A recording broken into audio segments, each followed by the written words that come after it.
Assalamualaikum warahmatullahi wabarakatuh. Salam sejahtera bagi kita semua. Perkenalkan, nama saya Suci Triwulandari dengan NIM 22109121200019 dari Program Studi Kesehatan Masyarakat Angkatan tahun 2022, Fakultas Kedokteran Universitas Lambung Mangkurat. Video ini saya buat untuk memenuhi tugas akhir mata kuliah Dasar Ilmu Kesehatan Masyarakat. Pada kesempatan kali ini, saya akan membahas mengenai 8 kompetensi sarjana kesehatan masyarakat. Kesehatan masyarakat tentunya mempersiapkan lulusannya untuk siap menganalisis dan membina kesehatan di dalam masyarakat. Untuk itu, banyak hal yang harus dipelajari oleh mahasiswa public health. Di antaranya yaitu pendidikan kesehatan, standar keselamatan, wabah penyakit, perbaikan sanitasi lingkungan, dan masih banyak hal lainnya. Kompetensi sarjana kesehatan masyarakat tentunya dibutuhkan oleh masyarakat di dalam kehidupan sehari-hari. Kesehatan masyarakat memiliki kompetensi yang menghasilkan lulusan yang serba bisa. Kenapa sih disebut lulusan yang serba bisa? Karena diharapkan setiap lulusan program studi dengan gelar sarjana kesehatan masyarakat ini memiliki kompetensi saat lulus nanti. Oleh karena itu, yuk mari simak sampai habis video ini agar kita sama-sama dapat tahu apa saja 8 kompetensi dari sarjana kesehatan masyarakat. Yang pertama, mampu melakukan kajian data dan analisis data, analysis and assessment. Kompetensi ini mencakup banyak hal, seperti kemampuan mendefinisikan masalah secara tepat, menentukan kegunaan dan keterbatasan data, mengevaluasi integritas, dan lainnya. Yang kedua, mengembangkan dan merancang kebijakan dan program kesehatan, policy development and program planning. Mahasiswa program studi kesehatan masyarakat bertugas mengumpulkan, meringkas, dan menginterpretasikan informasi tentang isu kesehatan terkini. Selanjutnya, isu itu dapat diformulasikan kebijakan tentang kesehatan secara jelas dan padat serta memutuskan tindakan yang sesuai dengan masalah yang tengah dihadapi. Yang ketiga, memahami budaya setempat atau yang biasa disebut cultural competency or local wisdom. Masyarakat memiliki budaya dan latar belakang yang tentunya beragam dan berbeda-beda. Satu budaya dengan budaya lainnya pasti memiliki aturan yang berbeda pula. Oleh sebab itu, lulusan sarjana kesehatan masyarakat harus mampu menggunakan metode dan pendekatan yang tepat.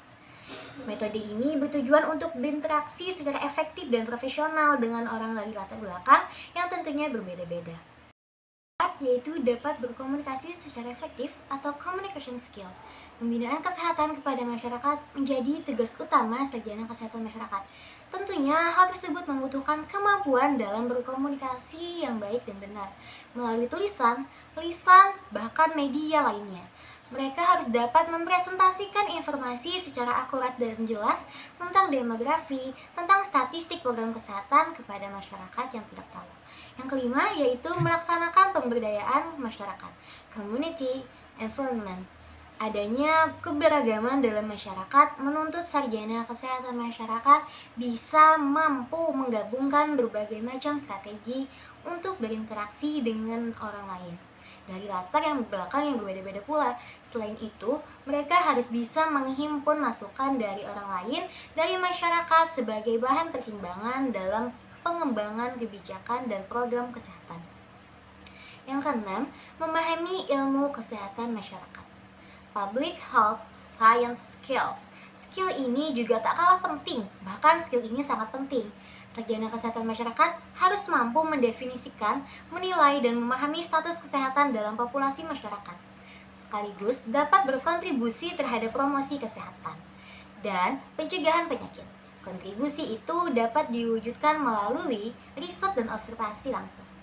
Jadi, diperlukan pemikiran yang kritis sehingga dapat memberikan analisis yang tepat. Selanjutnya, yang ketujuh adalah merencanakan keuangan dan terampil dalam bidang manajemen, financial planning, and management skills. Program kesehatan masyarakat pastinya membutuhkan anggaran. Ini tentunya membutuhkan kompetensi untuk mengalokasikan dana dalam program secara tepat. Perlu juga menentukan prioritas keuangan dalam menjalankan program kesehatan. Yang kedelapan, memiliki kemampuan kepemimpinan dan berpikir secara sistem leadership and system thinking skills. Masyarakat ibarat sebuah sistem yang terdiri dari banyak organisasi dengan karakter beragam. Agar dapat melakukan penyuluhan dan informasi secara tepat, tentunya dibutuhkan kemampuan kepemimpinan secara baik. Juga dapat berpikir secara sistem sehingga tujuan program kesehatan dapat tersampaikan dengan baik kepada masyarakat. Nah, dari apa yang telah saya sampaikan, ternyata ada banyak kompetensi yang harus dimiliki oleh sarjana kesehatan masyarakat. Hal tersebut tentunya memberikan peluang kerja yang luas di berbagai bidang. Ternyata tidak hanya berfokus di rumah sakit dan puskesmas, lulusan kesehatan masyarakat dengan kompetensi yang dimiliki juga dapat bekerja di instansi pemerintahan dan swasta. Mungkin itu saja yang dapat saya sampaikan. Kurang dan lebihnya saya memohon maaf. Terima kasih sudah menonton video ini sampai selesai. Wassalamualaikum warahmatullahi wabarakatuh.